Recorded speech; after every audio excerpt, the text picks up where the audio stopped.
বিশ্ব রাজনীতি বদলে যাচ্ছে। একসময় আন্তর্জাতিক সিদ্ধান্তের কেন্দ্র ছিল কেবল ওয়াশিংটন, মস্কো কিংবা বেইজিং। ছোট দেশগুলো ছিল সেই সিদ্ধান্তের অনুসারী। কিন্তু এখন চিত্রটা ভিন্ন।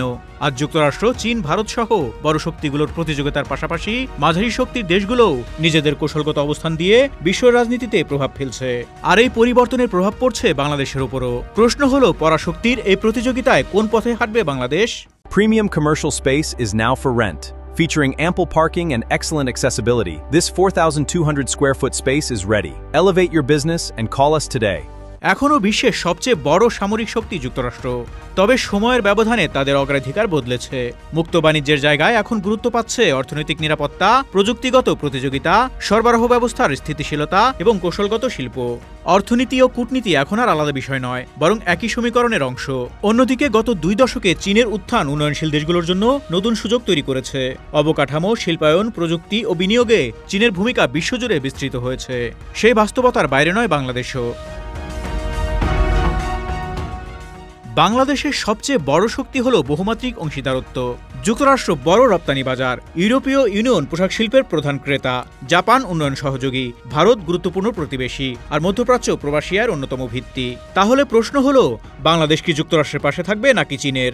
আন্তর্জাতিক বিশ্লেষকদের মতে সঠিক প্রশ্ন এটি নয়, বরং প্রশ্ন হলো, বাংলাদেশ কি এমন একটি পররাষ্ট্র নীতি গড়ে তুলতে পারবে যেখানে সব বড় শক্তির সঙ্গে সম্পর্ক বজায় রেখেও নিজের জাতীয় স্বার্থে স্বাধীন সিদ্ধান্ত নেওয়া সম্ভব হবে?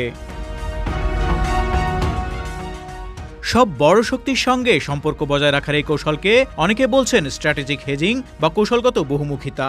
অর্থাৎ এক দেশের সঙ্গে নিরাপত্তা সহযোগিতা, অন্য দেশের সঙ্গে বাণিজ্য, আরেক দেশের সঙ্গে প্রযুক্তি ও বিনিয়োগ, কিন্তু কোনো এক পক্ষের উপর অতিরিক্ত নির্ভরশীল না হওয়া। বিশ্বের অনেক দেশ ইতোমধ্যে এই পথেই হাঁটছে। ভিয়েতনাম, ইন্দোনেশিয়া, সৌদি আরব, তুরস্ক, এমনকি ভারতও বহুমুখী অংশীদারত্বের নীতি অনুসরণ করছে। বাংলাদেশের জন্য এই কৌশলগত বহুমুখিতা হতে পারে সবচেয়ে কার্যকর পথ। তবে শুধু ভারসাম্যপূর্ণ কূটনীতি যথেষ্ট নয়, প্রয়োজন শক্তিশালী অর্থনীতি, দক্ষ মানব সম্পদ, প্রযুক্তিগত সক্ষমতা, কার্যকর প্রতিষ্ঠান এবং দীর্ঘমেয়াদী নীতির ধারাবাহিকতা। কারণ ভবিষ্যতের প্রতিযোগিতা শুধু কম দামে পণ্য উৎপাদনের নয়, প্রতিযোগিতা হবে দক্ষতা, নির্ভরযোগ্যতা, উদ্ভাবন এবং বিশ্বাসযোগ্যতারও।